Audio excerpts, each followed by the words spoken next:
का जीव था।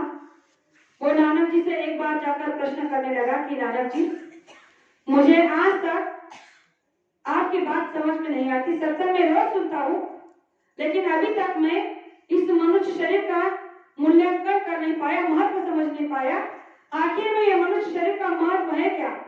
इंसान को इतना महत्व आप क्यों देते हो? आप हर बार सत्संग में ये क्यों कहते हो कि बड़े भाग मानुष तन पावा, सूर्य दुर्लभ सब ग्रंथन गावा, कि सबसे उच्चतम देह अगर कोई है तो वही मनुष्य का शरीर। तो ऐसा इस मनुष्य शरीर को इतना महत्व क्यों? और मैं इस बात को समझ नहीं पाता हूँ, कृपा करके जरा बता दीजिए।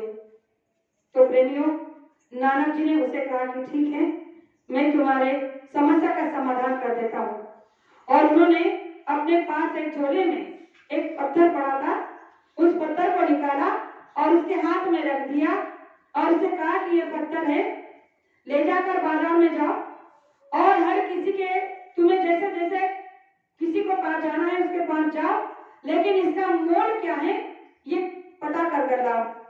और जब इसका मोल पता चल जाए तो इसे बेचना नहीं, सिर्फ इसका मोल क्या है ये मुझे यहाँ आकर बताओ।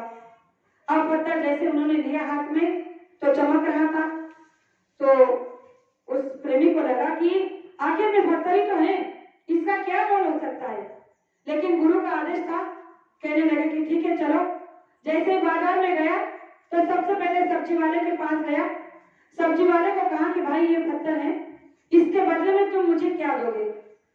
तो उसने देखा पत्थर को, नीचे ऊपर देखा, कहने लगा कि भाई पत्थर तो है लेकिन कोई तो इसकी कीमत होगी, चमक रहा है, इसका ज्ञान मुझे नहीं है, लेकिन मैं अपने हिसाब से तुम्हें एक बोरी आलू दूंगा।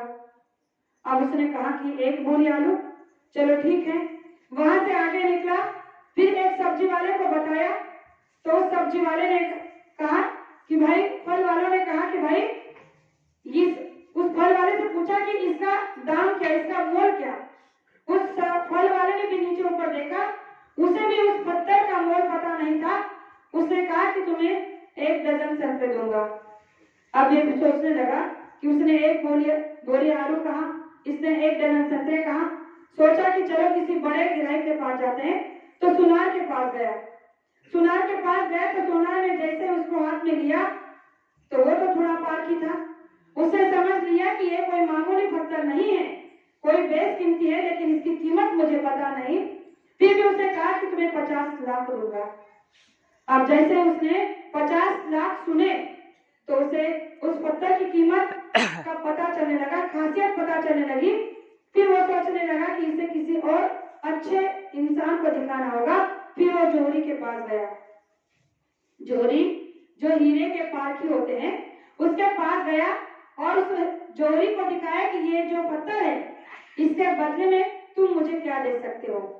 अब जैसे ही उस जोहरी ने उसके हाथ में उस हीरो को देखा तो उसने झट से अपने अलमारी से एक लाल कपड़ा मलमल का निकाला, मखमली, उसे जमीन पे बिछाया और उसे कहा कि इसे इस पर नीचे रखो, नीचे रखो। और ये हाथ में ले घूमने वाली चीज नहीं, ये बहुत ही बेशकीमती चीज है जिसका नाम रूबी है। और ये रूबी हीरा है, पन्ना है, मोती है, इसकी कीमत मेरे पास भी नहीं है। मेरे पास इतना धन नहीं कि मैं इस रूबी हीरे की, इस पत्थर की कीमत तुम्हें बता दूं। और उसने उसका परिक्रमा कर माथा चूमा और प्रणाम किया। तो उसने कहा कि मैं तो बेचने आया भी नहीं, मैं सिर्फ इसकी कीमत, इसका मोल पता कर रहा हूँ कि आखिर में इस पत्थर की मोल, इसकी कीमत क्या है। तो उसने कहा कि भाई ये इतना अनमोल पत्थर है कि इसकी कीमत मेरे पास में नहीं है, चाहे तुम किसी और के पास जाओ तो उसके पास हो सकती है, लेकिन मेरे पास इतनी दौलत नहीं कि मैं इस रूबी हीरे को खरीद सकूं।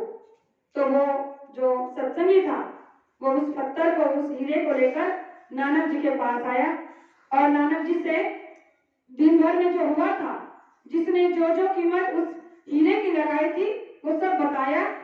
फिर भी उसे उसके सवाल का जवाब नहीं मिला।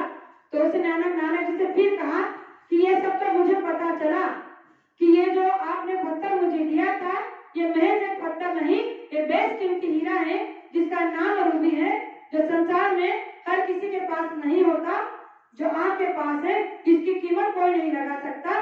लेकिन मेरे सवाल का क्या, अभी तक मुझे मनुष्य शरीर का मूल्यांकन पता ही नहीं चला, इससे मुझे कोई सीख ही नहीं मिली या समझ नहीं मिली। तब नानक जी ने कहा कि अरे अज्ञान, जिस तरह इस रूबी हीरे की कीमत केवल उस जोहरी को थी, इसकी परख केवल उस जोहरी को थी जो तुमने 3 लोगों को दिखाया, उन्होंने अपने बुद्धि के हिसाब से इसकी कीमत लगा दी। लेकिन जैसे ही तुमने जोहरी को दिखाया जो इसका पारखी था, उसने इसकी सही कीमत तुम्हें बता दी कि संसार का सबसे नायाब हीरा है, इसकी कीमत कोई नहीं लगा सकता, इतना बेशकीमती ये हीरा है। वैसे ही तू भी एक हीरा है। ये जो मनुष्य शरीर तुझे मिला है, यह इस रूबी से इसके जैसे हीरे बनने माने जो भी संसार में होंगे उससे भी बेशकीमती तेरी कीमत है। लेकिन तुझे तेरी अहमियत का अभी तक पता नहीं, इसीलिए तो अपने आप को पहचान नहीं रहा। लेकिन जिस दिन तू पहुंचे महात्मा के पास जाएगा, उससे नाम का दान लेगा और अपने आत्मा कल्याण की साधना करेगा, और जब आत्मा कल्याण की साधना करते हुए तू जब जीते जी मरना सीख जाएगा तो ये संसार तुझे मिथ्या लगने लगेगा, और तब तुझे अपने सही मनुष्य शरीर का अभ्यास और ज्ञान होगा। तब तुझे पहचान होगी कि ये मनुष्य शरीर कितना बेशकीमती है कि जीते जी परमात्मा का दर्शन इसीलिए से हो सकता है, अन्य और कहीं रास्ता नहीं। तो जब तुझे जिस दिन इसका अभ्यास, इसका ज्ञान हो जाएगा तो तुझे तेरी मनुष्य शरीर का पता चल जाएगा। लेकिन नाराज होने की जरूरत नहीं, तेरी कीमत लगाने वाले भी संसार में होंगे, तेरी परख करने वाले भी संसार में होंगे, लेकिन अपनी अपनी नजरिए से तुझे वो देखेंगे। जैसा तेरा व्यवहार होगा, जैसा तेरा बर्ताव होगा, जैसी तेरी करनी होगी, उस हिसाब से वो तुझे नजर लगाकर तेरी कीमत, तेरी बोली लगाएंगे। लेकिन जो ऐसा पारखी होगा, जो ऐसा जोहरी होगा, जो तुझे एक बार में परख कर तुझे मनुष्य से जो है मानव बना देगा, तो वो कोई ऐसा महात्मा ही होगा।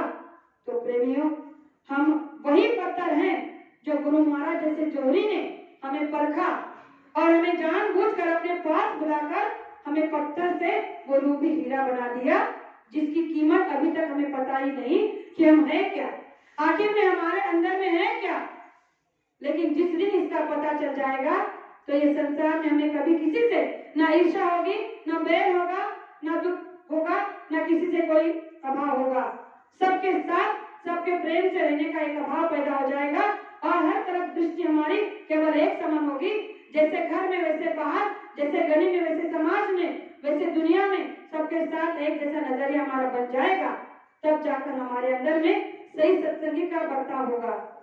जो गुरु महाराज ने कहा था कि तुम्हें देखकर देश और दुनिया के लोग बदल जाएंगे, तो ये उसी लिए कहा था कि जब तुम्हारे अंदर में ये हीरे जैसी चमक आ जाएगी, जब तुम अपने आप को रोज घिसोगे, ध्यान भजन की इस जड़ी से जब तुम्हें जो मिली है उसे जब तुम घिसोगे तो घिस घिस कर तुम चमकने लग जाओगे और हीरे और पन्ने से भी ज्यादा अनमोल बन जाओगे, और दुनिया में तुम्हारा प्रकाश इतना चमकेगा कि देश और दुनिया के लोग तुम्हें महत्व देने लग जाएंगे, तुम्हारी अहमियत का पता चल जाएगा।